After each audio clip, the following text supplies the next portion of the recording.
omama befundisi bala ekhaya sibingelele bonke onyawonke abakhona baba umfundisi uJilo former chairperson wabantu abasha kwi-Midlands region yethu phakathi kwethu namhlanje befundisi bendawo umfundisi uNcobo siyathobeka kakhulu bazalwane sibingelele nabahamba ne-guest speaker yethu engizoyethula namhlanje inzimze Nkosi egameni lenkosi sibingelela obaba bebandla badala bakuleli ekhaya siyabingelela lonke ibandla likaNkulunkulu worship team sizosidlalelayo namhlanje eMaritzburg uyena sisi omile la eMaritzburg odlala ikeyboard siyabonga kakhulu namhlanje ehlangana nobhuti bakhe awanda amantombazana adlalayo praise the Lord awuchele lo moya singabashayela izandla bazalwane team yonke egameni likaJesu manene namanenekazi ngivumelene namhlanje ngidedele umuntu kaNkulunkulu baba othobeke kakhulu ngendlela eyisimanga kaloku umuzwa 1KZN TV bemdlala kwintaba yasemsebe kwaba khona into exhumanayo ngezwe ukuthi uphathisiwe manu baba hayi abazangeke siyisole namhlanje sanjelwe kakhulu indoda kaNkulunkulu iphakathi kwethu engimethulayo bazalwane ubaba uBishop SP Ndlovu senior minister at Souls Harper Ministries ibest ke bazalwane endaweni yakwaNdengezi ushadelwe umama wezizwe the Bishop kazi uZ Ndlovu haleluya babusiswa ke ngabantwana abahlanu namadodana amabili namadodakazi amathathu ubaba osithobile oshumela emhlabeni wonke nakwi-internet uyashumayela endaweni zonke podcast ebengimbukela kuya ka-ST ekhuluma ngobungcwele ekhuluma ngamandla kaMoya Ngcwele yashumayela kakhulu endaweni zonke akuyena nje umuntu omdala nami sengiyayikhohla kuyena ngoba ngiyayidinga izinto ezikuyena glory to Jesus ingakho ngithi namhlanje ebusuku ngivumelene ke bazalwane uphakathi kwethu kwaDeda Assembly AFM egameni lenkosi singahlanganisa izandla and welcome the bulldozer the teacher of the word ubaba wethu omdala ubaba wezizwe the Bishop SP Ndlovu sishaya izandla zafika estage zancane thathe sahanje wamkhulu uNkulunkulu ohamba nobaba sishaya izandla enkulu thank you Jesus. Praise the Lord, hallelujah. Singahlala phansi kwesana.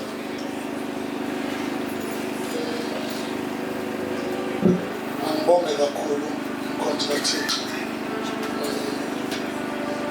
Ngibonge lelithuba ngalomnyaka inkosi ovulileyo ukuba namhlanje sibe la sizokhonza ndawonye. Ngiyabingelela kakhulu babumlambo ngiyabingelela abefundisi bonke abakhona ngibingelela obaba omama intombi nensizwa ngibingelela nabantwana ababekhona labo basidlalelayo nabasithethele imisindo ngala nalabo bahlabela la egameni likaJesu amen ngiyabingelela egameni likaJesu siyabonga kakhulu bazane bami ngihamba nabafowethu ababili omunye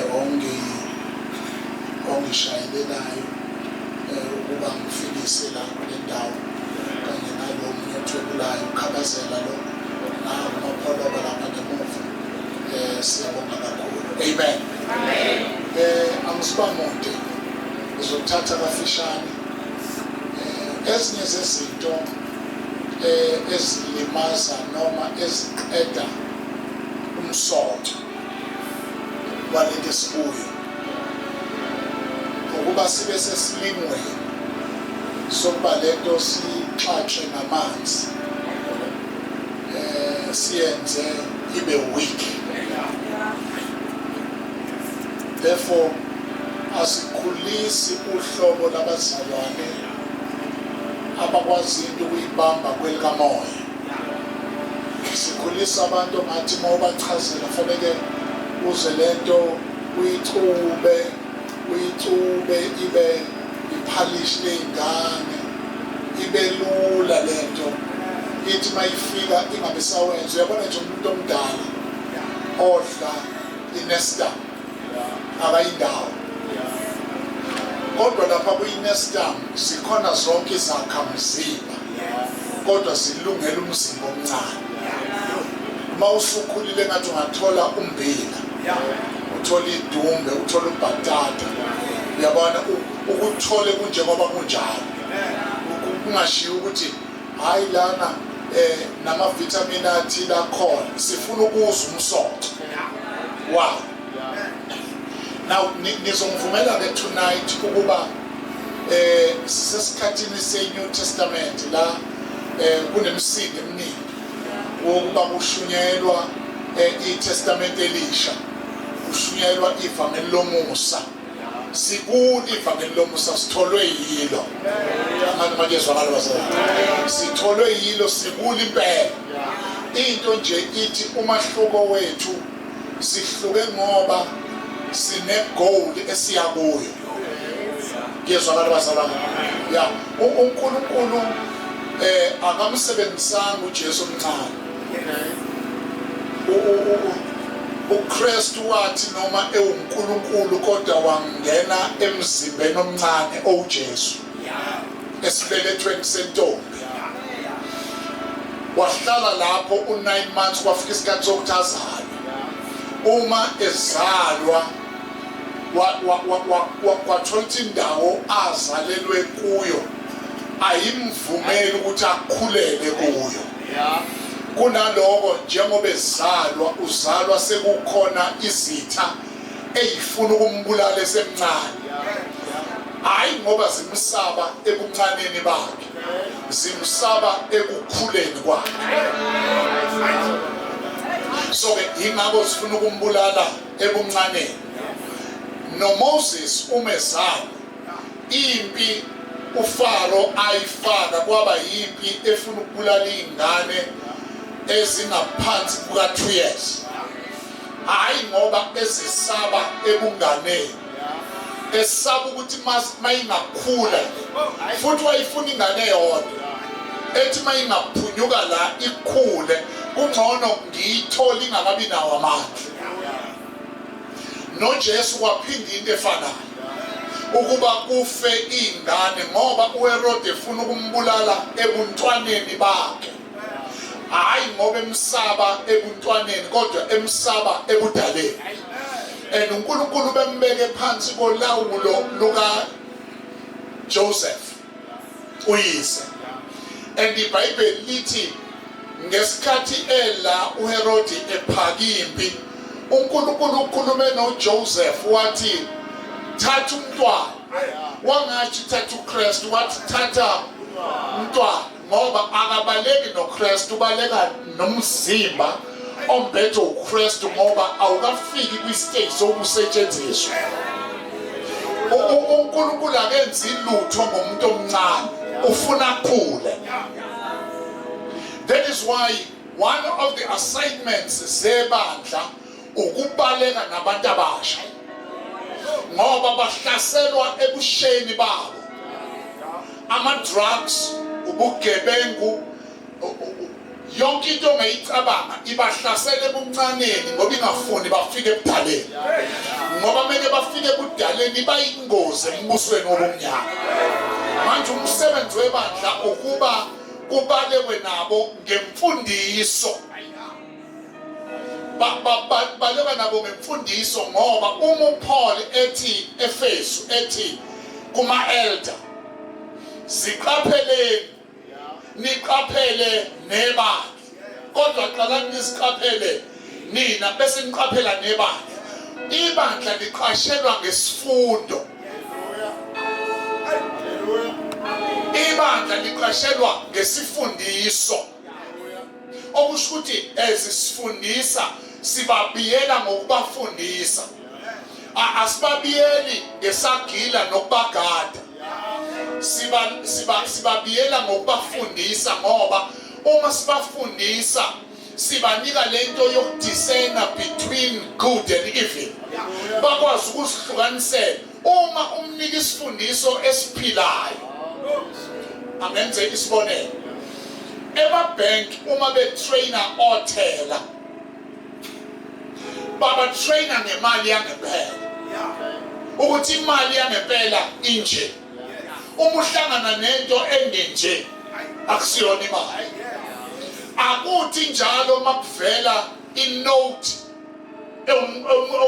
umshoshapathi imbombayi yenote bese kuthathwa othela kuthiwa wozani sizonibonisa imbombayi no bababonisa inote yangempela abese uthela ngoba wazi inote yangempela uma kufika enye inote ayibuke ngenote yangempela abese irejecta ethi le note ayikwazi ukusebenza kodwa uyibuka ngenote afundiswe ngayo uma sibafundisa senze nami behlangana nesifundiso esicorruptayo bakwazi ukuzwa ukuthi akusiyonake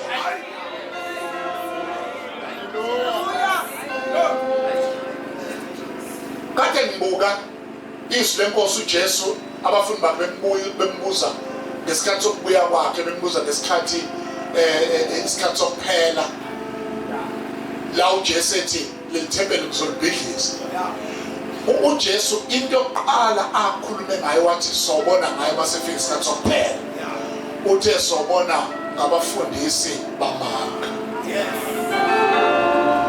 isayini yokuqala abafundisi bamanga uma ungabafundisile isifundiso seqiniso bayohlangana nabafundisa amanga ngoba mawufunda incwadi ka2 Timothy uPaul ekhuluma noTimothy uthi neinsuku zokuphela abantu bothi iqiniso bathi amanga kodwa bese ethi amanga iqiniso namhlanje amanga zwakala kamnandi engathi ayiqiniso kodwa uma bephethe isifundiso oshuthi ibandla elizosurvive kulezi insuku ibandla elifundiswayo singakwenza konke okunye kodwa asifundise ukuze babe nesifundiso esiphilayo angibonga igama lenkosi now ngifuna ke ukujika la ngeke buka uJohn amazwi akhulunywa uJesu uthi njengalokhu uMose aphakamisa inyoka ehlane indodana yomuntu imelwe ukuba kanjalo leli gama eBhayibhelini mfana ulidwebele elithi kanjalo indodana yomuntu imelwe ukuphakanyiswa ngoba leli gama ilona elitshela uJesu kumele aphakanyiswe kanjalo oshuthi awukwazi ukuphakamisa uJesu kanti awazi ukuthi inyoka yaphakanyiswa kanjani phoqeleke ukuthi uyofunda ukuthi inyoka yaphakanyiswa kanjani ukuze noJesu bese umphakamisa njengoba kwaphakanyiswa inyoka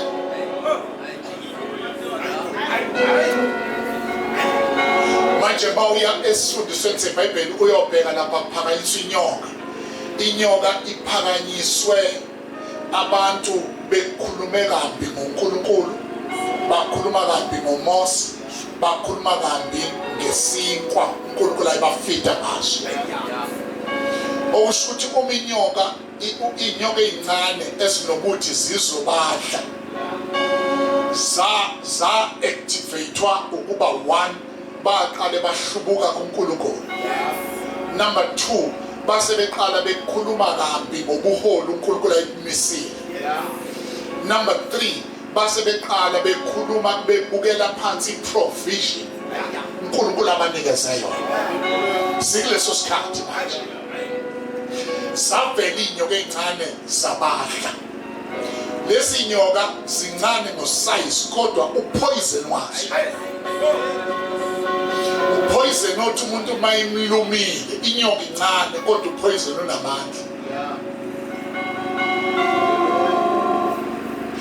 ngithi unganako size upoison ukuthi lo poison noma inyoka incane kodwa inikwe upoison onamandla lo poison awunandaba nosize wakho ingancane inyoka ube mkhulu kunenyoka wena kodwa mekuyakulunga upoison ukhiphayo Upoison okhiphayo unamandla okubulala umuntu ongapheki kwenyoka ngosize. Na uNkulunkulu efuna ukubakhipha la emva kokuba bekhala kuMose. Uthi Mose asingayiqedi inyoka encane.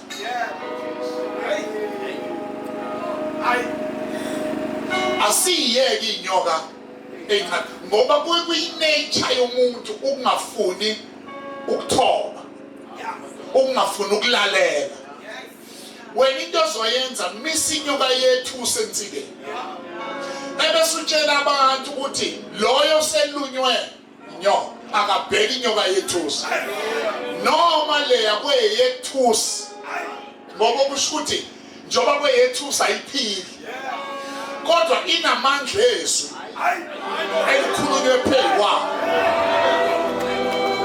ukuthi uma uthola upoison wenyoka encane bese ubheka le esentsikeni inamandla le yensika ubulala upoison ususegazini.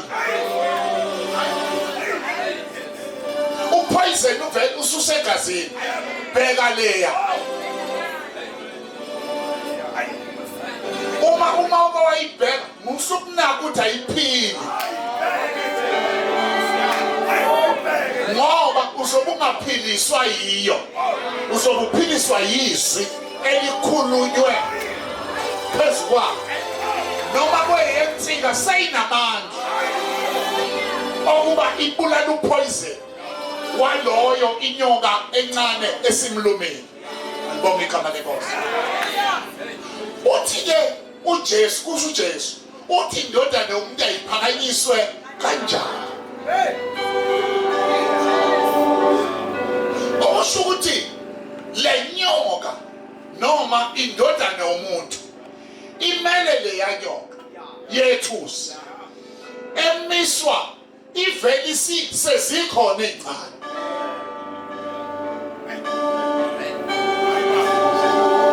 Sezikhona ezincane siyabadla abantu kodwa asifike bedliwa yinyoka siphakamisele le mene yaphakanyiswa kwathiwa bheka le bayasinda poison.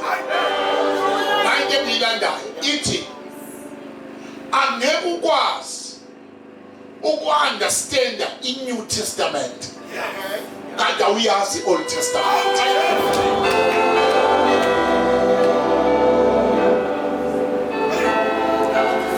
Ngeke uyi-understande uzohluleka ku-operator kwi-New Testament kanti awunayo i-background ye-Old Testament.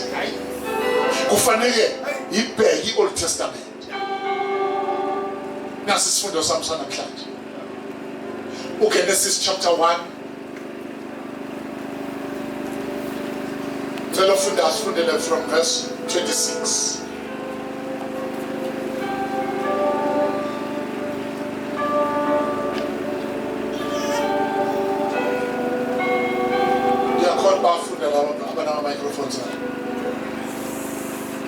Yes, thank you.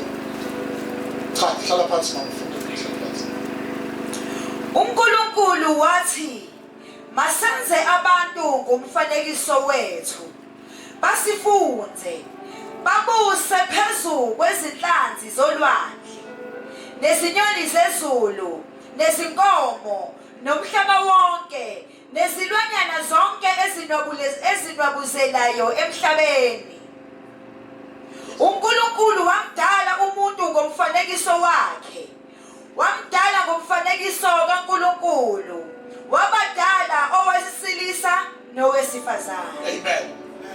uNkulunkulu uhlezi naye ebuNkulunkulwini bakhe.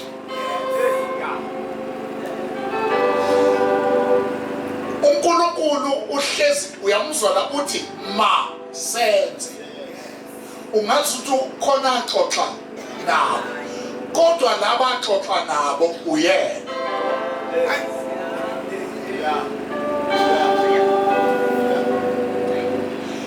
Into eyenza uNkulunkulu uNkulunkulu abe uNkulunkulu ukuthi mezokwenza into leyo nto azoyenza uqala vumelane naye.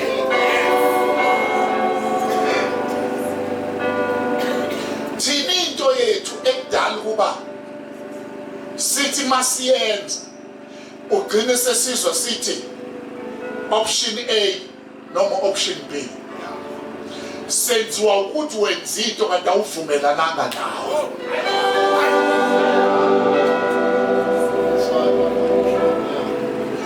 Uyazi ukuthi sigudi thina ukuhlala nabanye abantu. Kodwa sikho good ukuhlala nathi. Kukhona umuntu ongakaze ahlale naye. Empilweni ufuna engathi angahlala nabanye abantu ukuze labantu bama-afeme. Into ayiyo uba yiyo ngoba akushabanye. Bathi wena nje basho into angakaze yena ayisho kuyena.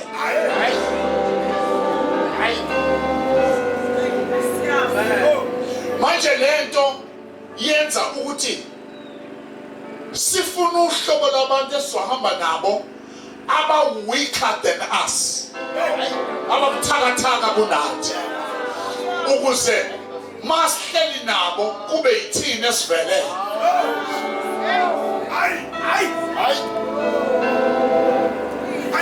Abantu in general, abantu bayamsaba umuntu abambone ngathi upowerful kunabo.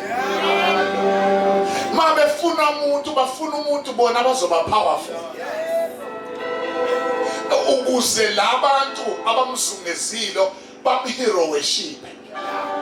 Balo njalo bemphakamisa. Kukhona umuntu ongakaza atshelwe abantu ukuthi uma sihleli nawo ngithi mina no but mfundisi lento yenza ayikho right. Uvela ulimali ngoba akekho umuntu ongakutshela ukho la. Uhlala njalo wena uyiqhawe. Bahlala abantu bethe kwaziwahlakanela. So ke ufuna abantu ababuthakathaka abazokweshipha namhla wenze kabi. Uyesaba ukutshelwa ukuthi la awenzanga kahle. Yiko usaba ukuhlala nawe ngoba ungabaqambela abantu amanga kodwa beke usiqambela amanga. So what makes him God is the ability yokuhlala naye, anquma izinto naye, athi nethi masenze umuntu uzokwenza umuntu ngemene.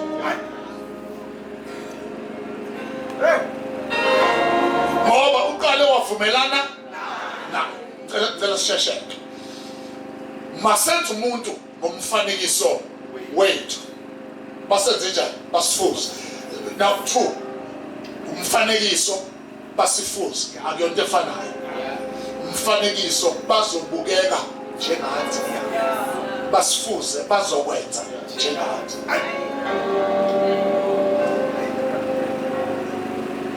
Bazothi bebukeka njengathi babuye benze njengathi, ngoba ingozi yokwenza umuntu afane nathi abomfanekiso wethu kodwa masifuze ukuthi kukhona i-assignment ofanele abhekane nayo ezokuhlula, ngoba senza umuntu ozobusa.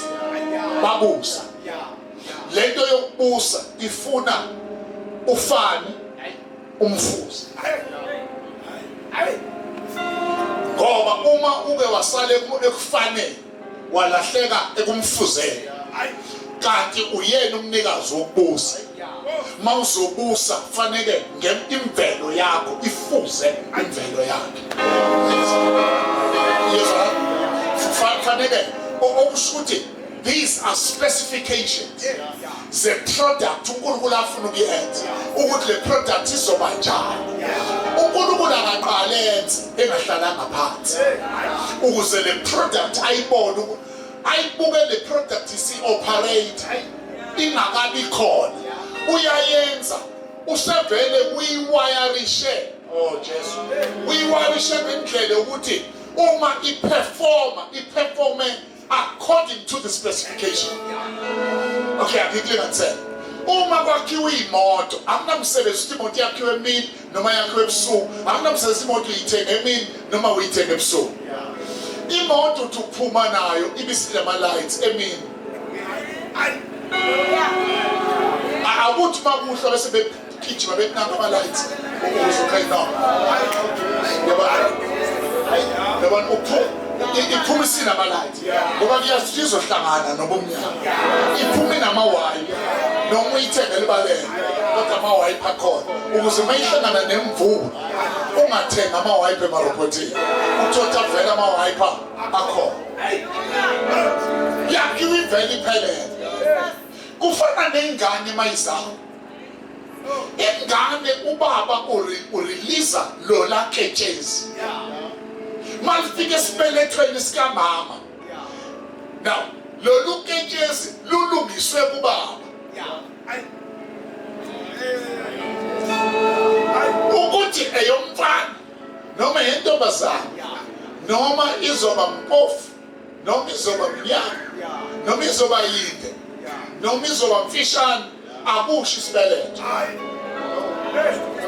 Zonke lesitenganeni sifakwa uketshezi lisekubaba.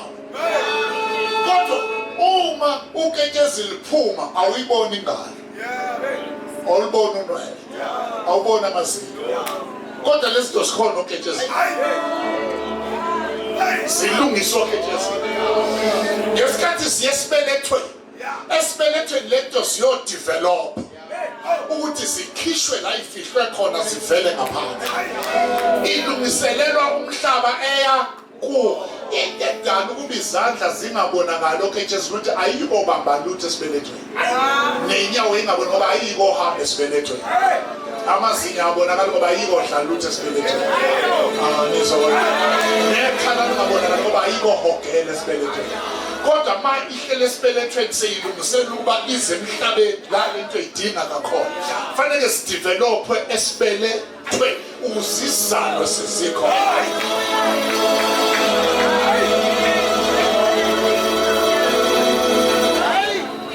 Yes or Joba izalwa zikhona kodwa azikabi ready.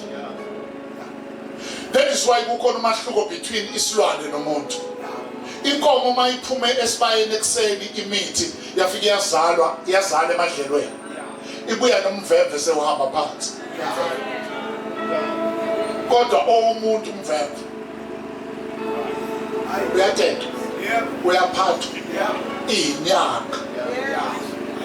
Isilwane does not contribute to its growth. Sikhula natural. Ngoba lo akeze ukuthetha uma waso ufanele inyawo iqine manje. Noma efike ekhaya ixa kodwa sezihamba. Futhi uzofika ekhaya sebuye emanzini esekwathi ukuphuza amanzi.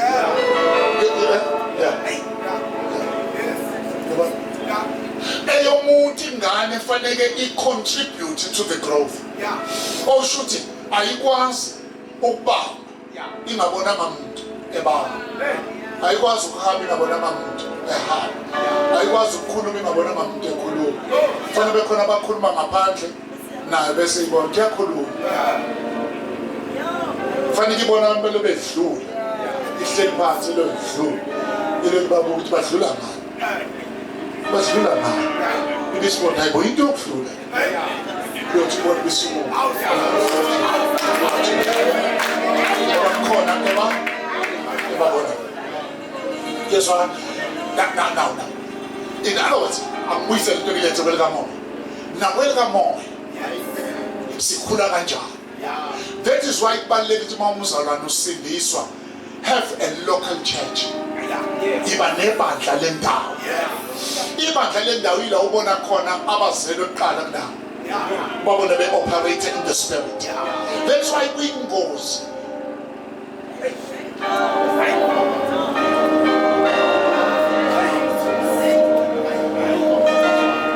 That's why kwingozi ukuzalwa kwabantwana bakamoya bafike laba bazalwe eqala belibe lo mdlalo.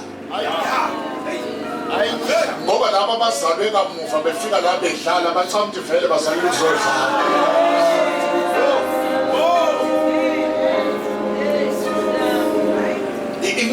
Ingozi la.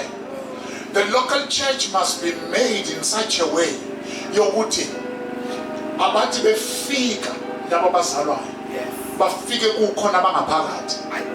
Laba abangaphakathi abangadlali. Ngiyakhumbula nje ekhaya mina ngokuqala su7 ingane ezimlamayo zonke zahlala la emhlane wami ngasishintsha amanabukeni ngasifunza ngayigesa kwakungezona ezami ngangilekelela abazali bami. So kwi local church umzane emezelwe uzalelwe ukuthi alekelele. Fanele umzane akangabi khona umzalwane ozelwe okhulayo ongakhulisi umuntu. Angabikho umzalwane ozelwe ongakhulisi umuntu. Binayeza laba abahlabelelayo kufanele ngabe sebenabo ababakhulisayo. Abezuhlala ama microphones bazibaqulekele lapha. Kufanele ngabe sebekhona laba abadlala kufanele sebekhona ababaqeqeshayo kuma ministries ehlukene. Kufanele laba abashumayelayo ngabe sebekhona ababaqeqeshayo abasharishayo baqeqesha abantu kwenzela ukuthi laba kade befikile badlule kuma ministries. Acts chapter 6 asizukuyifunda. Acts chapter 6 ibandla maselukhula lalivele linombono ukuba libe ne social responsibility. Labele nabafelokazi nezithandane ebandleni. Kodwa lento ayenzeki ngoba ama resources awakabibikho. Uma ibandla selanda nomnikelo uyakhula. Des sebeqala itafula lokwabela abafelokazi. Kwathola ukuthi iqala ukwabela abafelokazi uma sekubekwa la angazi babebeke kanjani. Kanje mhlambe nobuyena ihlola. Angazi babebeke kanjani labantu ababeka amatafula kodwa sizwa sekuvela icomplain. Laba ama Hebrew laba abakhuluma isiGreek bakhomplena amaJuda wonke akhomplena ngala akhuluma isiHebrew athi abafelokazi bakithi bayancishwa ematafuleni. Okusho ukuthi sekukhona icorruption elapha ematafuleni. Icorruption lenibona kuhulumeni ingedala ebandleni lapha sebona ukuthi umzonikwa seqale kubheka ukuthi uba besunini uba unini lento le corruption intendana ngisho ikhundla yabona ngisho ikhundla mekwangena indoda enamatekisi umfundisi ashintshe athi mpela sicela ukuthi siphathe lo baba akamazi kwampela akamazi asa ukubona amasento ufuna ukumbamba ukuzahlala akazi impilo kaMbhele ukuthi isafuna ukusetshenzwa. Ufish awudlelwa la udotshwe khona.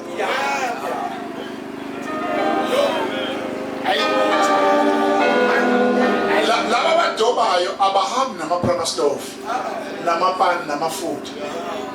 Baphatha ikhwama nezitsha zokudoba bawufake khona. Ikhani kusayiwe ekhaya uyosetshenzwa. Lento yokusetshenzwa kafish uyothola ukuthi awusetshenzwa ukudobile. Ungagudu ukudoba kodwa ungabi gudu ukusebenza.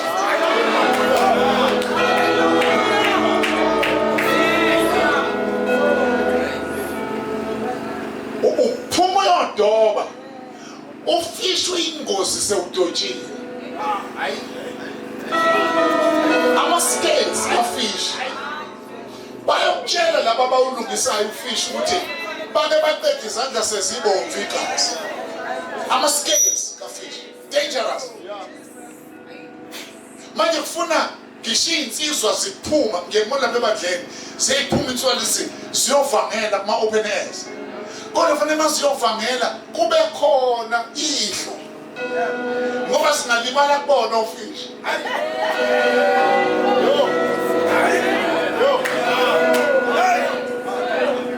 Ngoba uyasika ufishi. Inhlanhla lesawo ehlabayo. Siyakwazi. Manje fana noma udotsho wena uyekele kwaba skilled ukusebenza ngoba khona into engadliwa ezikona. Uma udobele ephaketheni lakho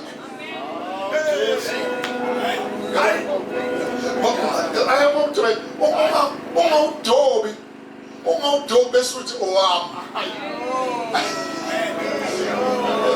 uyokulimaza ufishi.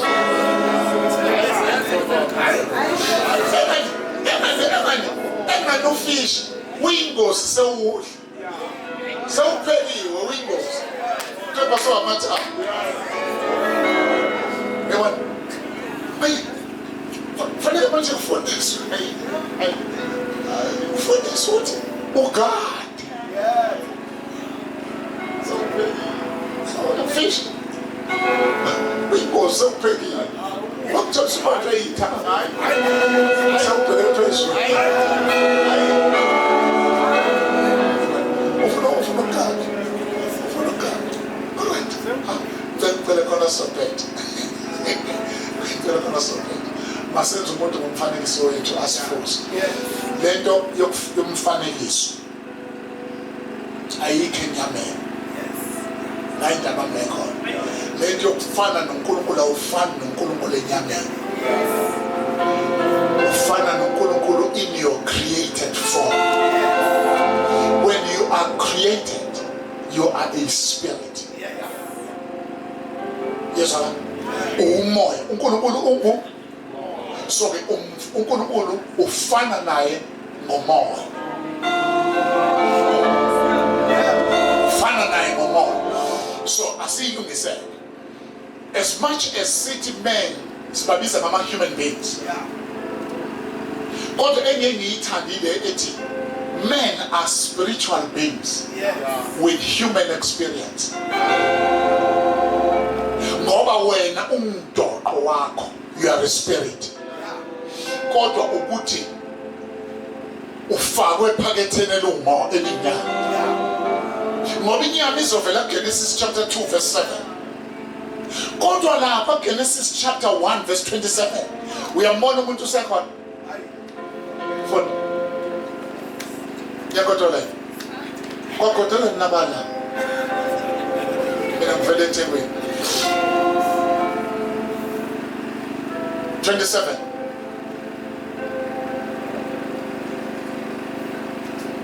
uNkulunkulu wamdala umuntu waba ngumfanekiso wakhe. uNkulunkulu wamdala umuntu waba ngumfanekiso. Usho ukuthi umuntu kuGenesis chapter 1 verse 27 usenjani? Usekhona. Usedaliwe. Akenziwe udaliwe. Yonke into before yenziwe iqala idala. Ayikho into eyenziwe ingadalwa ngoba into yenziwa isukela kwidaliwe. Uqala idalwe eqala. Lo sofa abefuthi abahleli kona waqale waba khona ungakabi khona. Wawuseqondweni yalomuntu. Lo muntu wayisenza lento sesiyayibona thina kodwa ngeke seqondweni besingayibona. And ngifuna sibuke la. uNkulunkulu medala izinto uzibiza kwezinye izinto.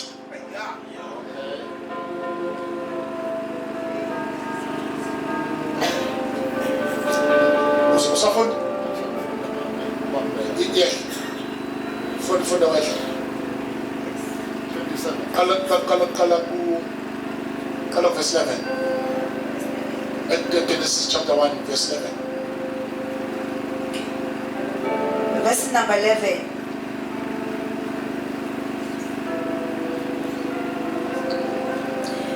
Chapter 1 verse number 11. uNkulunkulu wathi umhlaba mawuveze utshani. Mana umhlaba wenze sisula ngithi uNkulunkulu ukhuluma nani? khona nomhlaba mayikhona nomhlaba usho ukuthi khona nomhlabathi umhlabathi khona awuveze utshani mavela funda khona sizokwenza nomhlaba nemifino ethela imbewu yes nemithi yezithelo ethela izithelo ngezinhlobo zayo zonke lezi zinto zibizwa enhlaba oshuthi uNkulunkulu izwi lakhe aliqondile otshanini liqonde enhlabathini ukuthi ayiveze yesomithi uthi veze wena enhlabathi veze utshani nenhlabathi yes ekuyo imbewu yayo yes emhlabeni kwaba njalo oshuthi mayikhuluma nenhlabathi asithathe ukuthi inhlabathi inendlela mayikhona inhlabathi iyamuzwa iyaveza lento ubone kwesikhathi sihlulwa inhlabathi ukuthi sihlupha ngoba siyinhlabathi esibunjiwe oshuthi le shape yakho isikwenza uqhanyela uNkulunkulu maybe izinto kuwo usayikhuluma usayikhipha ngabe ngathi uphansi la wabiza utshani ekhuluma nawe wabudedela utshani buthrive uphi buphila utshani ihlahla iphila emhlabathini ngoba vele zabizwa emhlabathini oshuthi leyo nto akhulume nayo ukuthi veze leyo nto akhulume nayo iba yikhaya laleyo nto elivezi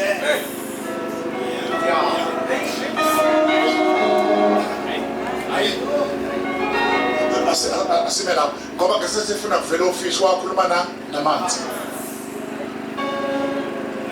oshuthi amanzi aseba yikhaya lofishi leyo nto okukhulunywe nayo iba yikhaya leyo nto evezwe yona lento efuna ukuveza umuntu wakhuluma nayo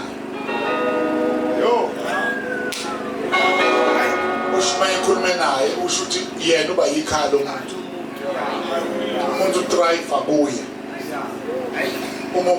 uma utshani ukhipha enhlabathini ukubeka ngaphandle kushiswa ilanga isihlahla mosikhipha enhlabathini usibeka la siyafa usho nomuntu uma umkhipha kuNkulunkulu yafa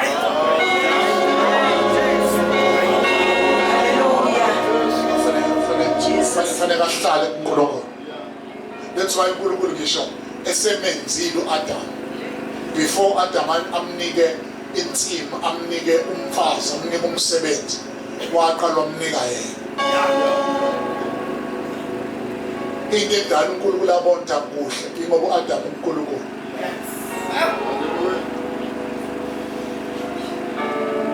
yeso ngifuna sibone ukuthi siumoya sifana noNkulunkulu ngokuba umoya hayi ngemzimba yethu na umoya unikwe imandate engafani nenhlabathi asizufunda mawufunda kodwa Genesis chapter 2 uNkulunkulu wamenza umuntu uyenziwa manje wambumba umuntu ngothuli lomhlabathi ubumba indlu umuntu owumoya azohlala ngayo emhlabeni ngoba ilwane nezihlahla asikwazi ukurelate nawe umoya fanele sikubone so uNkulunkulu ke ukushuthela uthatha ke umuntu libhebeni waphefumula oshimephefumula urelease umuntu lo bedani wehlele kuye umrelizela odakeni lwasuka umuntu udaka belele phansi lengakaphefumulele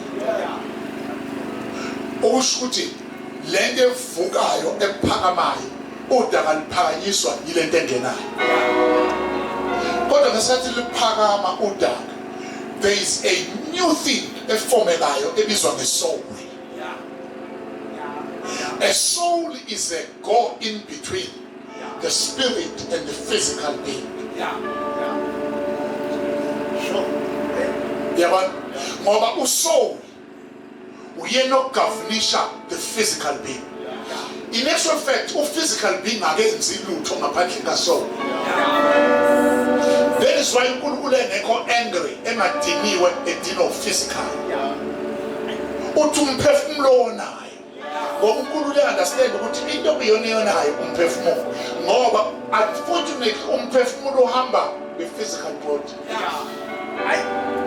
The physical body is an earthly suit, legalized to be on earth. Awukho umoya ovumele ukuthi ube la. Umoya uma uzo operator la kufanele kube umuntu.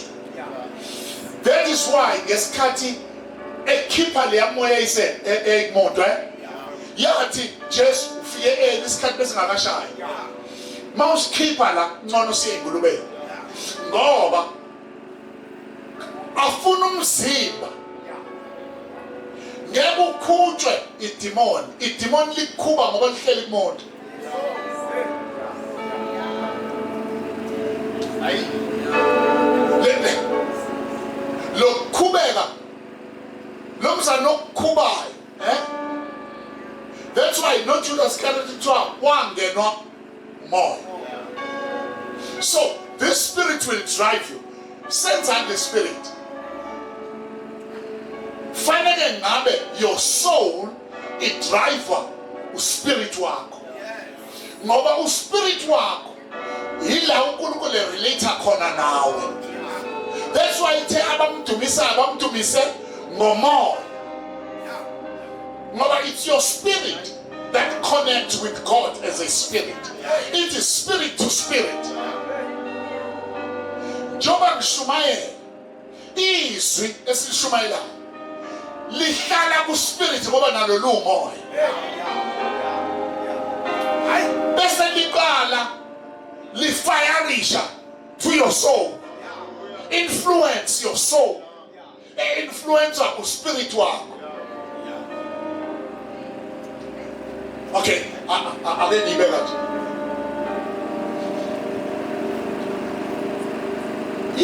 America. They want no trouble. America, no trouble. America, no trouble.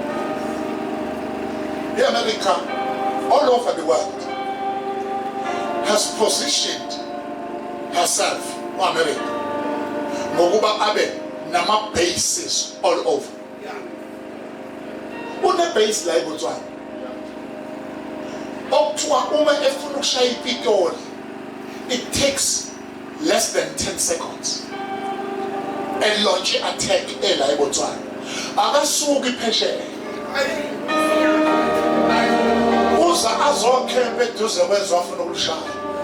Ukuze mayishaya alishaya la eduze. What God does, wehla zohlala in your spirit.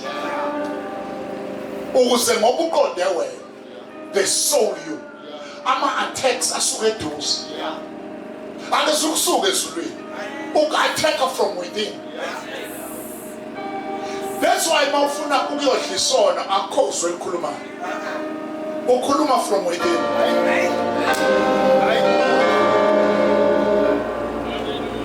Athi hayi wena. Esho la athi hayi wena. Uphikisana wena. Ukuze umuntu ethi kwanevoice ekhuluma kumina. Umoya ingcwele. Ufaka ama-attacks. Uyakhuza. Uyaqondisa. Uyasola. Akasola esuka ezulwini usola esuka khona. Ngoba your spirit becomes the seat on which God sits.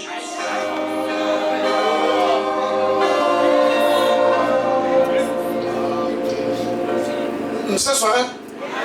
Yeah. Manje ke uma sumoya i-challenge yethu eyokuthi all the investments esiwenzayo siwenza kwa-physical. Akekho nje umuntu ophuma ayogross inkonzo.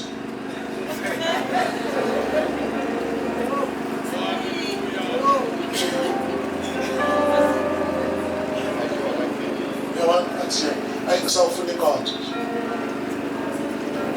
Ngoba uyakwazi ukutholisa angayi enkonzweni ayohamba emona.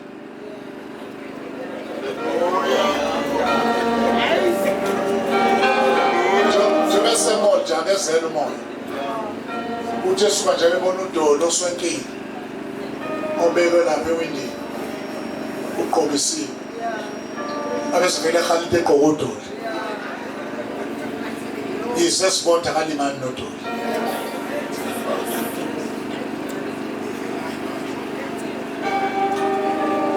all investment sifuna ukudla kahle asinandaba nokudla kahle isu thina nokudla kahle isu uyabona nje isu sicela babumbele ube wena usiphiso usukela umbele njalo ongazi lutho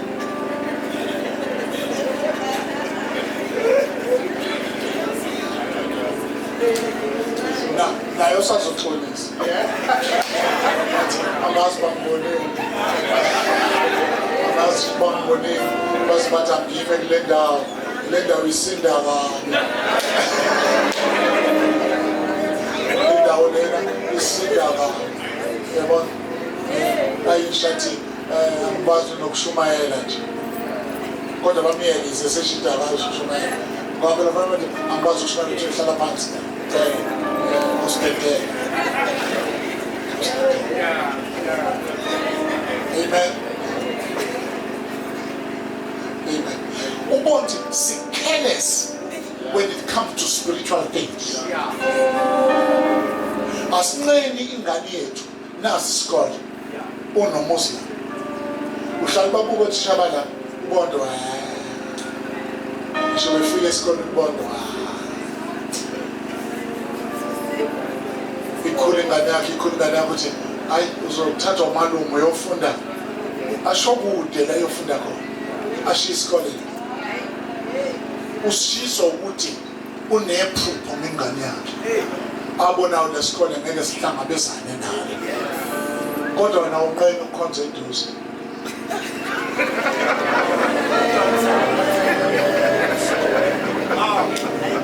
uNkulunkulu uyafana yonke indawo isyllabus iyafana yonke ey'koleni mfake la usumdlulisa ngomalume la ayebe athi usingane yakhatha ngeke azafunde nje hawu ngeke uyale yabona kodwa mase kufanele kukhonjwe ngeke phela mina ngithatha imali ngimuse imali ngigibela ngiyale isonto likhona eduze nabo bakhonza uNkulunkulu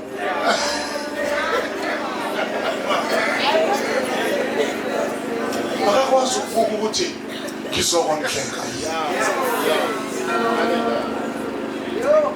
yabona ngizokondleka yini ngizoba yini lento uNkulunkulu afuna ngibe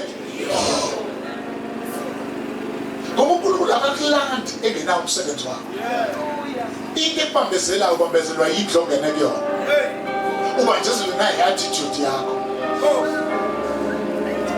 yabona ngoba kwesikhathi we don't take serious into ekamoya ubona nje ukuthi esikoleni educators they will tell you about educators reporting lengane khona days absent kwenza ukuthi ungathuki ezantsi ungathuki sekuthiwa fail dlula lapha la kuthiwa khona 20 usuyipost imali love 20 days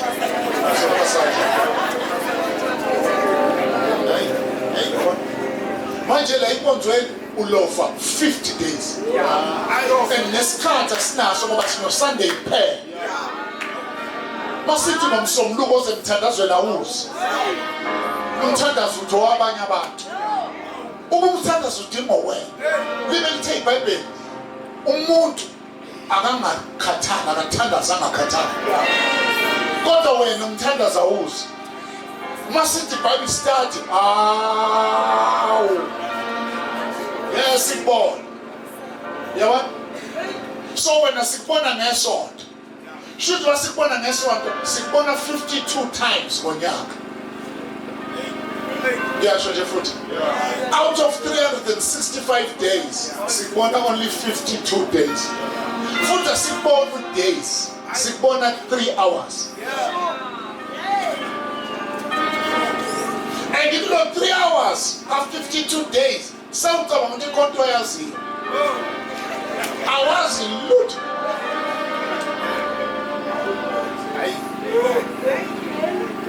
lutho. Uthisha kumthatha iminyaka etrain. Udokotela kumthatha iminyaka, ummeli kumthatha iminyaka. Abashumayeli lutho. Bathatha iBhayibheli.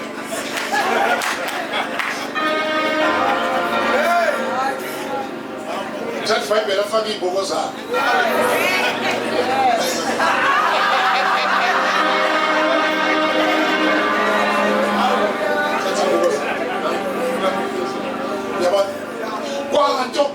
Kwanto kwabandla into edala engathi asiphambili siyahleka ingoba akwazi ukuthi baswaphi labantu bayiswaphi khathwa nabo nje bashunyezwa namhlanje uLazaro uyavuswa mathuneni sasa wesifazana nomoya yawona nje ifana nokukama komuntu wesifazana okakama zithi athi ngoba sibukwe nabantu ayikama zithi I want us to live.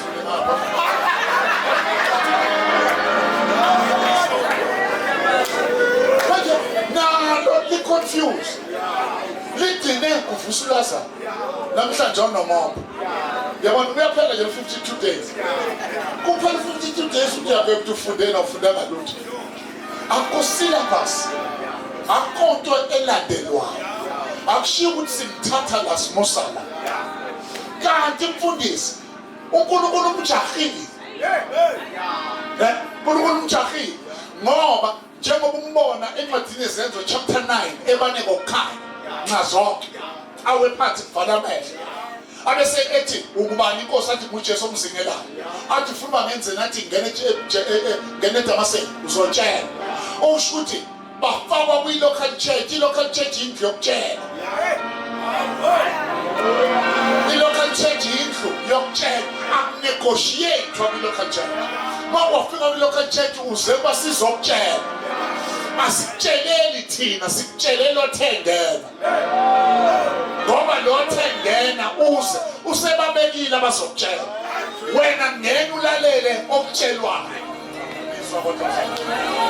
khona la eDamascus kunomfundo okuthiwa uAnaniya uprofeti umprofeti ethi uyathandaza kufika inkosi ithi hamba yesithathu nesiqondile khona la eDamascus uzofika khona indoda ekuthiwa uSawule iyathandaza le ndoda eyaseThaso uthi uAnaniya ayizwile lo muntu baqedile abantu uthi hayi uyisitshe usavaleka amehlo kodwa kuthiwa uyisitshe ngoba akakulandi engakwazi uzokwenza mayikulandi sikhonta zoyena so nje bethi ngeke utshele uyayazi into ozotshelwa awukezwa so njengoba ehleli la ibandleni etshela verse 13 chapter 13 ngahlanganisele noBarnaba noPaul abujo so ukubeka kwi-local church abuyazokulanda kuyona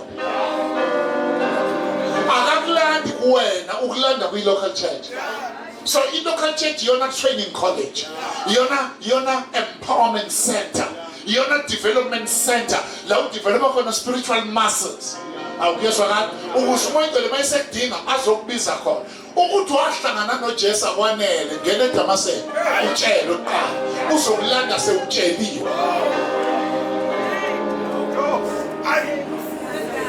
yebona process so the process we can't bafike la kanti asinayo into sobatshela yona abakwazi ukufika la ngelanga angabikho zobatshela fanele bekhona teachers that are ready for the way ababefika bebefaka ezweni bebafundisa ngoba kuthiwa fanele manje kuguqulwe isimo sa ngokwenziwa ibenje ngqo so in other words we feed them with the word as sibafida ngezwi baya beguquguquka the conviction comes bafoma ama-convictions abakwazi ukuma kuwona banganyakazi i-investment kumoya ngoba sifana noNkulunkulu ngokukamoya simfuzile ngokwenza kwethu ukumfuza kwethu simfuza ngoba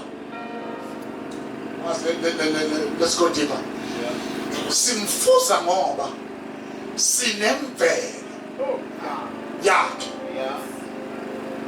Ngizwa ka ingane ngeke uyibone ifuzile mayisencane ngaphandle kwabantu abakubona usemncane. Ibona abanelungelo lathi yena umfuzile lokutetema kwakhe naye wayitetema kanje. Bakhombe emncaneni ukuthi izinto zenzayo zifana nezinto ezazenziwa uyihlo. Mawusukhulile udaba yabona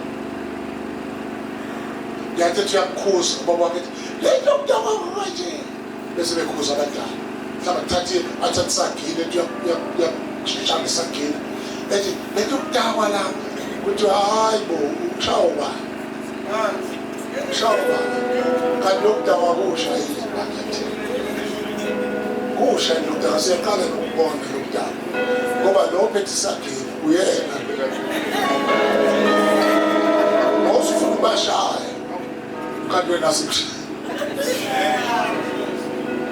ufuzile ufuza ngoba kunento ekuthiwa ufuzo ulibofuzo ama-genes akhe akuwe in-nature yakhe asiyiboni siyibona masewenza. Jesu. Yes, right? Now, what the devil did, mayifike ensimini yaseyide, wafike watwista ulibofuzo.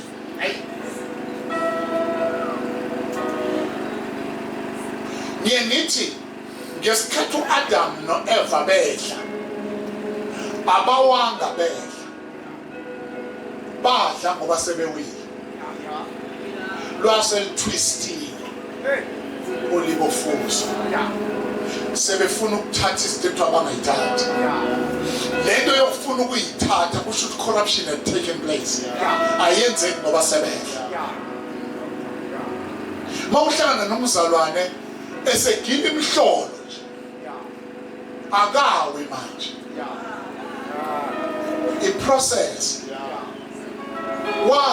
wakhonza ewini ngoba isikhathi yenzeka ukhonze ungakwazi ukuzizwa ungakwazi ukusenza. Uyabona i-Titanic mayiyoshaya i-iceberg ayibonanga i-iceberg seyiseduze kodwa yayibona isi-unavoidable yayisekude kodwa ingasenakuvikeka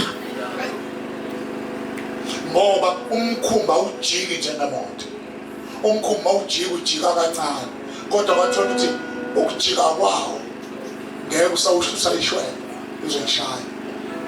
Umzalwane unjalo ujika kuthola ukuthi la ithi ujika khona hayi lento already usemesishile kufanele ajika khona ngoba i-probing kamoya ingcwele. Umoya ingcwele akakukhuza into usuyidla ukukhuza usayiplana. Kuthola ukuthi ivoice yakhe mangazange uzifundise to be accustomed ukubafana kumuzwa mighty no uma ingcwele ukakujikise udrive endaweni oyaziyo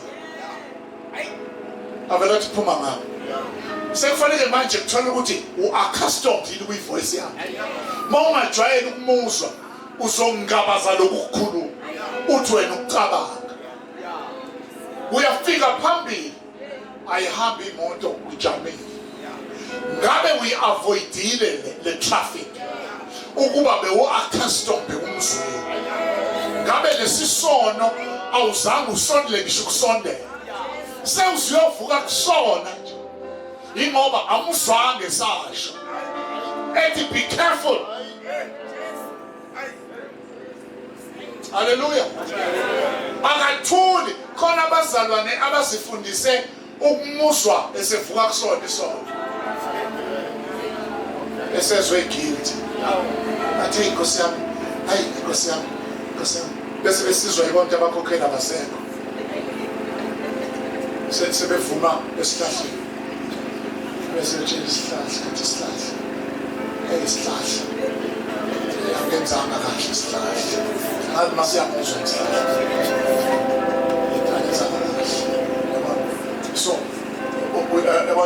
usebuya khona kanti umkhuzi umoya engcwele engakayi yena sekhamba ne-guilty conscience ikhani manje ezwa esoleka akufanele kube njalo moya okay asivale kanje uma bewa abazali bethu ensimini sengisho ngathi kwakhona kuthela ulibofuzo ngoJesu Kristu uNkulunkulu uzolungisa ulibofuzo uJesu ngiyasa sabafana mina ekhaya soyimani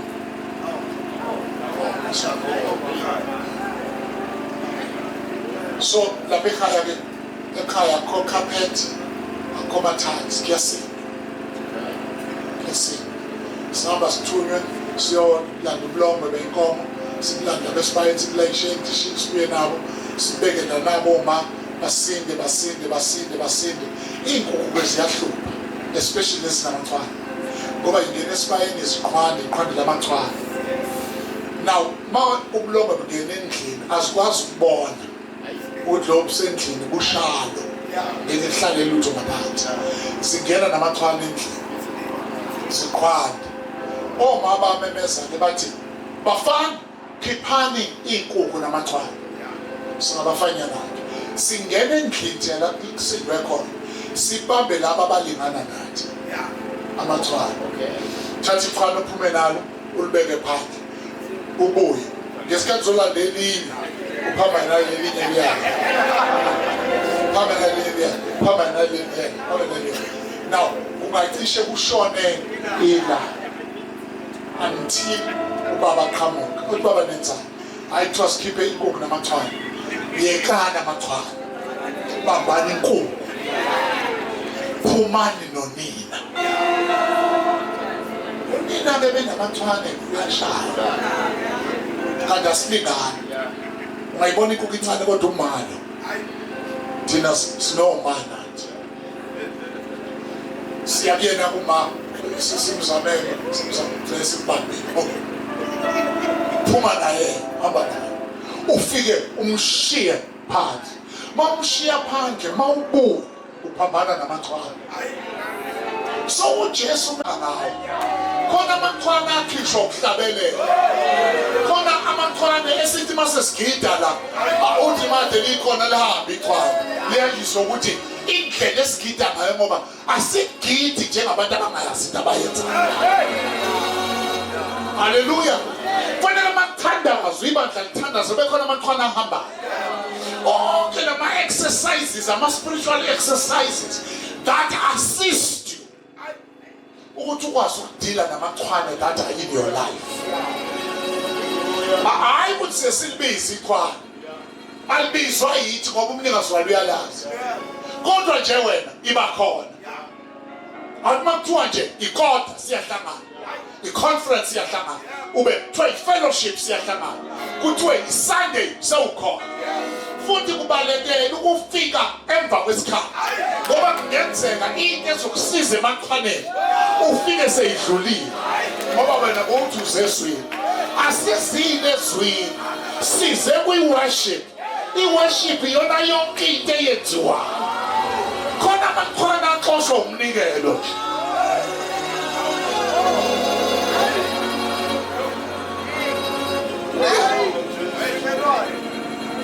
So it's important ukuba si understand leyo nto ukuthi ke i-nature kaNkulunkulu ibuyile.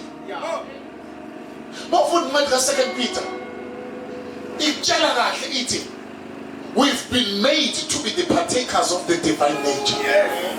Oshuthi sinikwe imvelo yobuNkulunkulu ukuze sikwazi ukwenza izenzo zobuNkulunkulu ngoba ngeke uzenze izenzo zobuNkulunkulu ungenayo i-nature kaNkulunkulu. So ke through Christ le mvelo ibuyela kithi ebese uzwa indlela okhuluma ngayishintsha. Fanele mawumzalwane kube khona i-before ne-after. Abantu bekhuluma nabathi siyamazi ayishintshe uma umzalwane osafana yabona usathuka inhlamba njengoba uyithuka ungakakhona sekuze njengoba ukuthuka umxhayisa abazali uyokuthuka uyathukana yabona noma umxhayisa abazali handle him with care uyaphuka uyashesha ukuphuka khona abazali abasensitive yabona abasensitive kanti yinhle lento ukuthi ke ukhutshwe nje ngabazalwane abazali bakwenze kabi ngoba every challenge ohlangana nayo in life umzali ba wena umzalwane isuke izo expose wena kuwena hayi bantu kuwena khona into ongayazi tunayo kodwa makuba kuthinde ngoba usuthi bonquma umuntu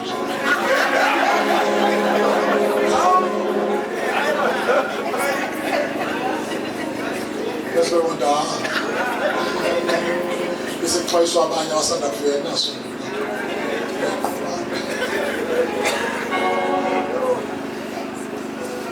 ngoba it's important njengomzalwane angithi uNkulunkulu wenza izehlo uvumela izehlo ezokuveza kuwena uzohamba uzazi yabona uzazi ukuthi ongithi mawusanxana yabona mawusanxana kanti kuvela umnxano uhambele kude nendawo zoqeda uhola ngoba uyasazi mawusebuthakathaka esifazaneni ukukhathi indaba ukuzithola unomuntu wesifazane nobabili ngoba uyasazi fanele umbulwe kuwena otherwise you will cause damage ngoba anybody ofika kwena gada lento ye-counseling oyenza nize nilandelane nohlala nobabili nibhekane yabona kanti uyazazi inkosi ikumbule kuwena ukuthi usebuthakathaka uzomithisa uvele iy'ngane ey'fana nawe esontweni sesiyagida sibone ingane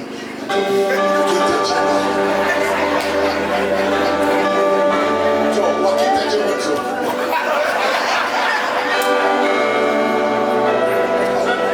wayesegida njengomlando yabona kanti ngoba awuyilalelanga ngesikhathi umbulwa kuwe uDavid before ayoshaya uGoliath wahlangana nebhubesi wahlangana nebhere ibhubesi nebhere walwa nako bengekho ababukeli walwa nako kukhona izimvu izimvu zazingeke yixoxe ukuthi uDavid ubulala ibhubesi osho kwakuzombulwa uDavid uthi ngathi esendlini ngesathi ethela amafutha kukhona into eyenzeke kuye ukuze abe nesibindi sokubhekana noGoliath ingoba uqale wambulwa kuye uyamuzwa noma ubhekana noGoliath uthi incebo yakhe yalusa izimvu kwafika ibhubesi ukukhuluma ngobufakazi bento abantu abangayazi eyenzeka kuye mbulwa kuwe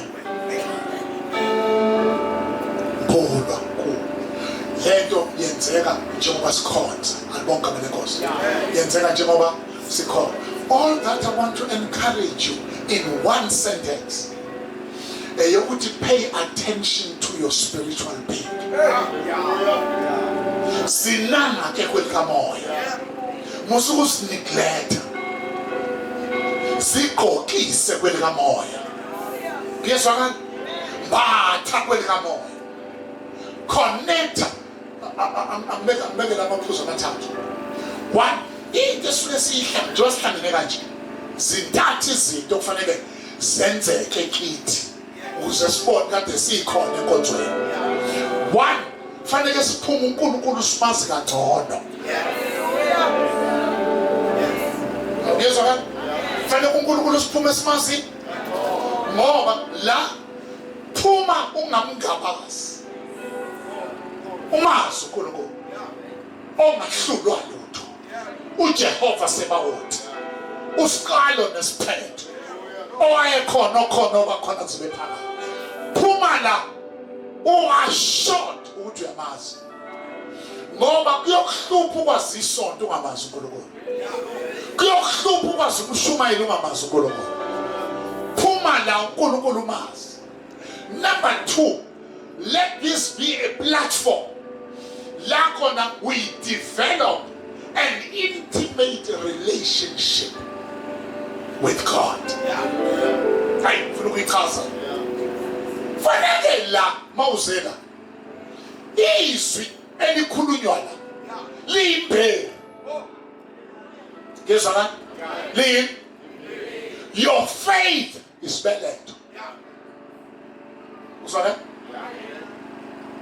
Inqabe lento yokungena enkonzweni. Lishunyayelwe noma lifundise izwi. Kodwa wena ube njengoHana.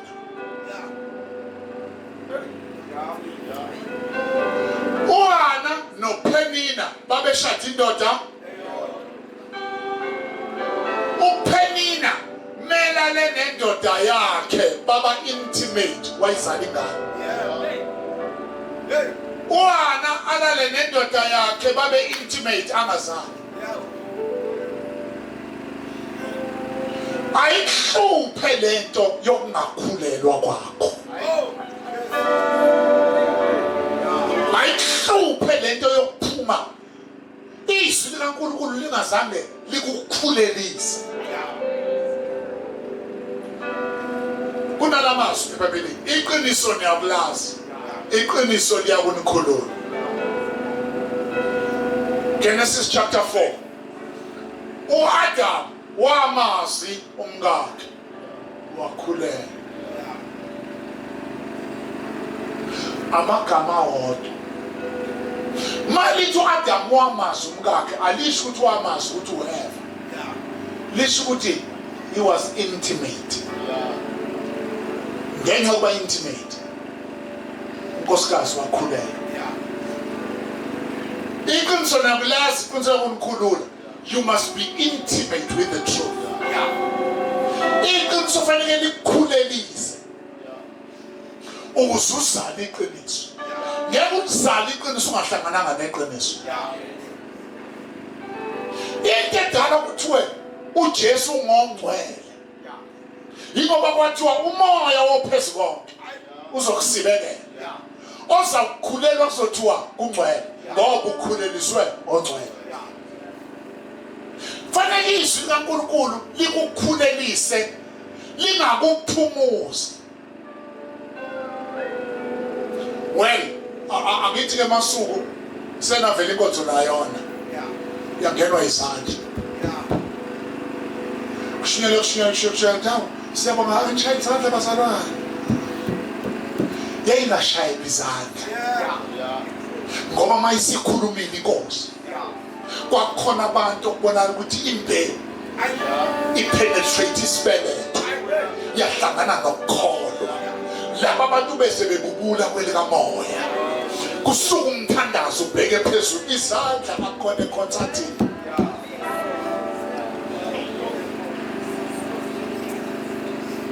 Intimate relationship. Number 3, lastly. Fanele mangade nihlangane nomhlangano noma niyakhonza konke noma nilaphi. Into esithathe fanele yenzeke, fanele your life ibe transformed. And you see yourself becoming like Christ. Manje impilo yakho iye iguquka. Igade lento yempilo yekholwa elihamba lima yonke indawo. Ayikho into engayifuni bafundisi bami njengalamakholwa ahlale ebhekwa. Hayi bazalwane, ngenxa ungambona ungambani, sike sadlula kwakhe sambheka. Ubhekwa nani? Saqhulwaza umuntu ngokubhekwa. Ebathola into esayithola. Do you know one thing that surprises me? Mina ngizalwa e-Assembly of God. Khuliswe khona, lonjwa in the ministry. Ngesikhathi sisindiswa thina ayengekho ama-forms. La ukuthola sinabangcwalisi. Ayengekho ama-forms. Ayengekho ama-computer okugcina i-database. Kodwa every time kukhona inkonzo we went to the church.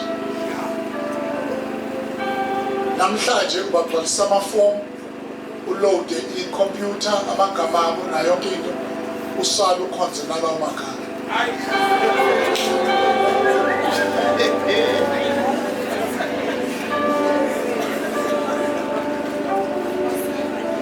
Khonza namagama awu-100 kwi-computer, kodwa abantu abafikile bawu-20. Ukhonzisa amagama. Uzwa nje mayisefile. Kufika abantu bathi, hayi alikho isonto sentakulo.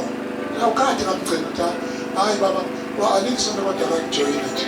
Ile labo. Sefana kwaxoxa udala emathuneni.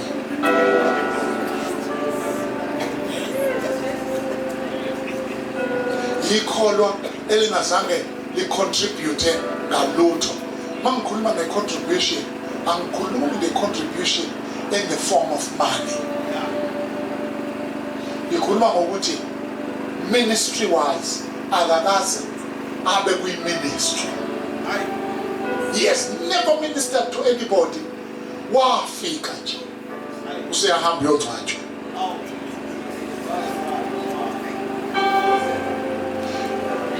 Noma sesikhuluma ngaye khona, noma sesikhuluma ngaye sithi hayi yile mama obevamisa ukugqoka ingubo ebomvu, obevamisa ukuhlala lapha nje abheke phansi. Akufanele kube njalo.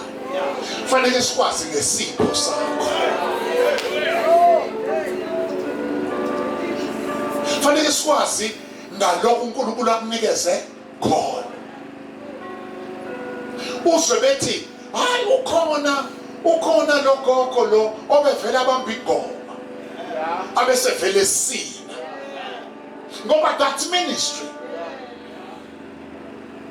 kwesikhathi mawusina ignorantly ungangazi ukuthi bangaka abantu oministerisha kubona, bangaka abantu abavuke kufeni ngenxa yokusina kwayo. Awuthi ngilungise iBhayibheli lithi uDavid took man bawulanda umphongolo kaJehova. Mawufika umphongolo kaJehova ungena, lithi iBhayibheli wadansa uDavid waze wakhumula ingubo yakhe yobukhosi wayibeka phansi. Kanti unkosikazi wakhe uMikha uyambuka esewindini. Ngesikhathi embuka esewindini unkosikazi wakwanamazwi okubukela phansi lento eyenziwa uDavid, wathi what kind of a king is this? Odansa zakhumula ingubo yakhe yobukhosi. Wangabona ukuthi into emkhumulisa ingubo yobukhosi ukuthi udansa phansi phambi kwenkosi yamakhosi, ofuna obakho ubukhosi abeke phansi.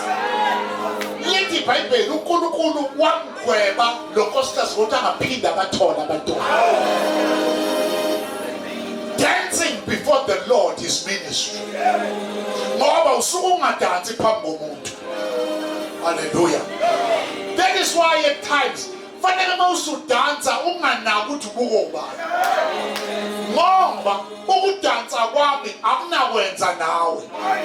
Ukudansa kwami kukhomba ukuthi inkosi ingilandele. Ngilandwe kude mina kunawe, wena mhlawumbe ulandwe eduze, mina ngilandwe kude. That's why my dance will not be the same as your dance. Wena udansa kancane ngoba uthathwe eduze, but mina ngilandwe kude. Futhi la ngalandwa khona, oh my God, la ngalandwa khona ngilandela kuthiwa ongenile akaphuma, kodwa ngaphuma lapho. Manje ukudansa kwami akwazi ukufana nokwakho. Angikwazi ukuweshipa ngendlela oweshipa ngayo. At times ngiweshipa ngikhali inyembezi, at times ngiweshipa ngiguqe ngamadolo, at times ngiweshipa ngilale nesisu. Wena mawusakwazi ukuma ima, kodwa i-worship yami ikhomba ukuthi ngilandwe. Akekho umuntu engimenzelayo, ngenzela uNkulunkulu.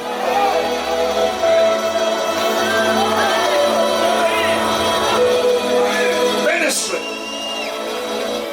Operate in your place, operate in your shape. Lokho inkosi ekwenze wayiko yenza kona. Uma ikunika ukushumayela, shumayela ngathi uyaqala ukushumayela.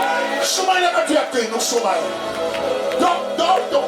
musuchitha isikhathi musukwenzela yenza lento ngoba uyenza phambi kwenkosi mawuphikwe ukuthandaza thandaza kwesikhathi abantu abajahile sebethe amen wena uqhubeka uthandaza ngoba ngeke uthandaze njengomuntu omunye uthandaza ngokwesipho omunye uthandaza ngoba kuthiwa kuyathandazwa hawu niyamuzwa bazalwane mawunika ukuhlabelela hlabelela ngeke sihlabelele ngendlela efanayo khona ohlabelela ngoba inkulu ulizwile kodwa khona ohlabelela ngoba umoya ongcwele umnikile lo nika umoya ongcwele mehlabela it's ministry kukhona abantu ofanele baphile kuhlatshele oh my God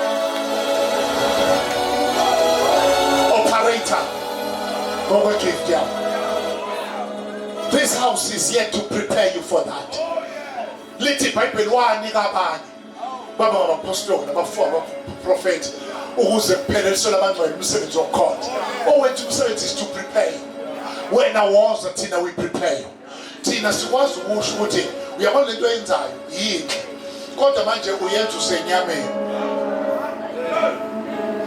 haleluya uyenza use kanti uma uyenza umoya iveli lethu umusa haleluya uyabona nje masihlabela asilo sithi sumani nime ngenyawo phambi sandla zenu cha wena ukuhlabelela sozwa thina uma lento ehlabela isukumisa ngama uhlabelela ukumoya uzothi bona kusukuma umuntu bona omnye sukuma bangasukunyiswa wena ngama esukunyiswa wena bazobe bakhathala bahlale phansi ziyeke izandla zakho ngoba akusiza ukuphakamisa lezigada ayiphakeme ngaphakathi kufanele lezi ngaphandle zisupportwe ngaphakathi wena hlabelela yenza lonto ngokwegift yakho ibandla alungabi nezitulo alungabi nabantu ababekwe ezitulweni abenza izinto becindezelwa zitulo zabo as-operating ma-gifts and umoya ongcwele uyena executor of the New Testament church uyena usiphakayo awanizwa bazalwa uyena usiphakayo uye lothi mahlukaniselene uBarnaba noPaul bayimsebenzeni babizela uyena osibizayo uma si-operator kukhona yena uyena oshoyo athi we've had enough sekuzwakele haleluya kwesikhathi uyena okulethela nomuntu ofanele kufakaze kuye amlethe umuntu uthi uyafakaza ukuthi umuntu uyamfuna uJesu wakho kwesikhathi we waste isikhathi sishumayeza abantu abangekho ready to hear the message kanti ngalesi sikhathi lethi iBhayibheli umoya ongcwele wamThuma kwathi uhamba nango umthema ehla ngeqolo waya uyethunywa umoya wathi umoya ongcwele sondela kulo nqolo gibela eqoleni Philip mayigibela wafica umthema efunxa eyizayo uthi Philip uyakuzwa lokho okuqondayo okufundayo uthi ngaqonda kanjani engekho ongifundisayo wasathathisa kulo mbhalo ekhuluma ngoKristu mayifika inqolo emanzini uthi umthema nakho amanzi kuzingazange kukhulunywe ngamanzi ungazange kukhulunywe ngamanzi kodwa umthema wathi nakho amanzi kwalani bangibhabhadiswa wathi uPhilip kungenziwa mawukholwa wayisumthema evuma uKristu wathi ngiyakholwa ukuthi uJesu uKristu uyindodana kaNkulunkulu enqoleni ngoba ngeke ubhajadiswe usenqoleni fanele mawuzobhajadiswa iminqolo i-challenge yethu sibabhabhadisa bese ey'nqoleni sibabhabhadisa behamba ngenqolo kanti fanele iminqolo wehle umthenwa noPhilip bangena emanzini wayise embhabhani membhabhadisa ngesikhathi emkhipha emanzini wamthatha umoya uPhilip baphinde abashumela abathatha umoya basithele emehlweni abantu lithi iBhayibheli kodwa umtheno wahamba ngendlela yakhe ethokoza engasathokoza ukuthokoza kaPhilip ethokoza ukuthokoza kukamoya ogcwele opharisa ngama-gifts ngifuna ukuthi kuwe ungaqala ngoba lezi eniyidlalayo sikhona kwi-Old Testament sibe khona kwi-New Testament kodwa lokhu kudlala lithi iBhayibheli uDavide wayidlala uSawule ehlasela umoya omubi adlala umoya omubi umdede ukusho ukuthi this is ministry efuna niyithandazele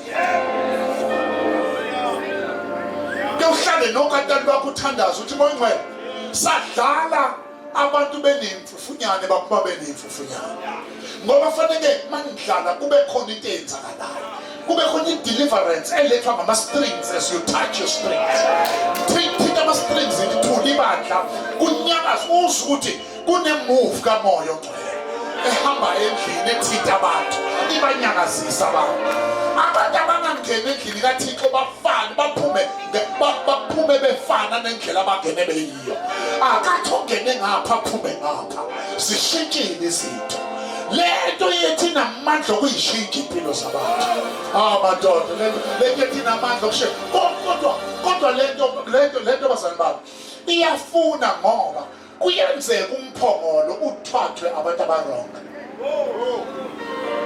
indodana ka-Eli ayekhohlakele labantu besifazane ethempelini bagijima bawulanda umphongolo mabewubona izwe lomphongolo ufika bajabula bethi umphongolo ufikile ngoba wawuphawu lobukhona bukaNkulunkulu kodwa ngesikhathi bejabula bamangala ukuthi injabulo yabo iletha ulaka kumaFilisti afika amaFilisti alulaka abashaya zawuthatha umphongolo ahamba nawo aya nawo ethempelini kaDagoni afika uvalela khona na umphongolo sekufanele manje usiveze ukuthi angiphelelwe ngamandla bengiphethwe abantu abarongo lithi iBhayibheli bawushiya noDagoni uthehlela uDagoni esihlelweni sakhe bewushiyela umphongolo bavala bahamba bantu bafike semafika isandla sikaDagoni sihleli phansi bamangala ukuthi isandla sikaDagoni siqanyilwe yini babiza abantu abalungisayo basilungisa isandla basibuyisele babuye bamvalile uDagoni bamshiya nomphongolo engathi ngiyamuza uDagoni ethi khipha lento nayinto edwa yilento lento ingishaya ingasaphethe umuntu ingishaya seyibekwe phansi leti iyayilwela inamandla okusilwela ayilwelwa ngabantu isilwela yona uma bevala bemshiya uDagoni babuya ngakusasa bamfica eyiphuphu phansi kwadima bamshanele kwakhe uDagoni omusha iyalwa iyalwa ney'mpilo zabantu lento iqondisa iy'mpilo zabantu lento ikhipha abantu emahlazweni lento yakha amadoda azohlala nemizi yawo ngokuthula yakha abafazi abazohlala namadoda abo ngokuthula yakha abantwana abazohlonipha abazali babo lento iyayilwela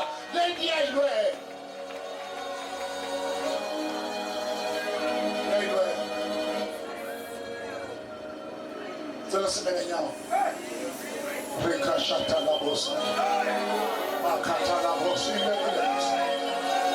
Shida la bosa Hey! Yayilwela Tonight is tonight Lendi yayilwela Ikwasukulwe ngasaphethwe muntu Lendi yayilwela inamandla ayo ayifuna kusekelwa ngamanzi ayifuna kusekelwa ngamafutha ayifuna kusekelwa ngasidwamu lento iyayilwela inamandla ayo lento iyayilwela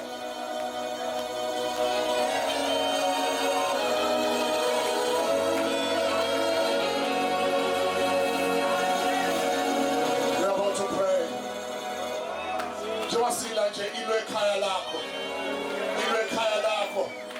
ilwa nezipho ishiye ekhaya ikhahlelo mamtsotsi ikhahlelo tokolosha ikhahlela imithi ikhahlela amazwi akhulunywa kwempilo yakho nomndeni wakho ikhahlela utshwala ikhahlela yonke into iyalwa iyalwa uzofika ekhaya ipho ubuyishekayo ubuyilungile iyalwa lento inamandla okusilwela inamandla okusilwela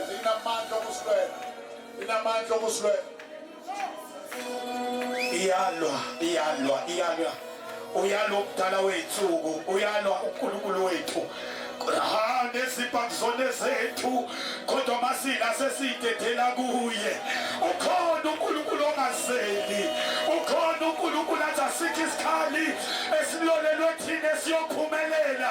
Bahlali kaNkulunkulu ngifuna sivule imilomo yethu sikhuleke.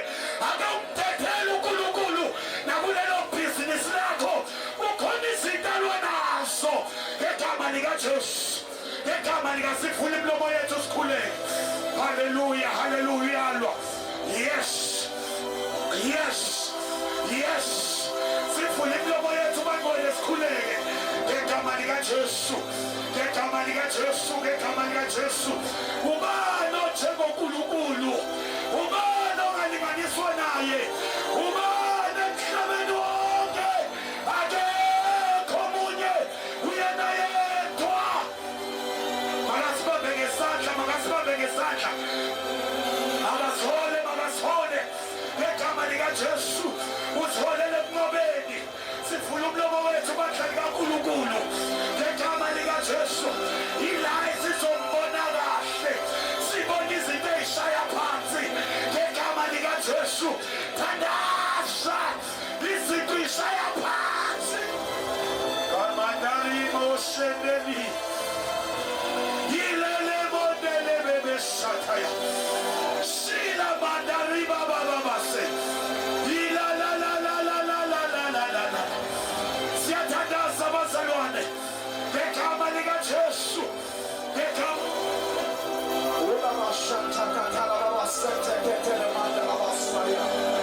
you are holy, you are holy, you are holy, you are holy. Udumo lwegama lakho Jesu Kristu liyabatshazwa. Akekho uNkulunkulu onjenga nawe, akekho ongafaniswa nawe. Bayede Nkosi egcwele nephakemeyo, bayede uNkulunkulu odala izinto ezintsha, othembeka ngenza konke kube busha. Siyabonga Baba wethu ongcwele, egameni likaJesu Kristu elinamandla, siphakamisa udumo namandla okufundiswa kwezwi lakho ukuba sibe yilokho ofisa uba sibe yikho. Siyabonga Moya Ngcwele, phakama njalo Jehova wemkhosi, udumo lwegama lakho ngegama likaJesu elinamandla. We bless your name, O God.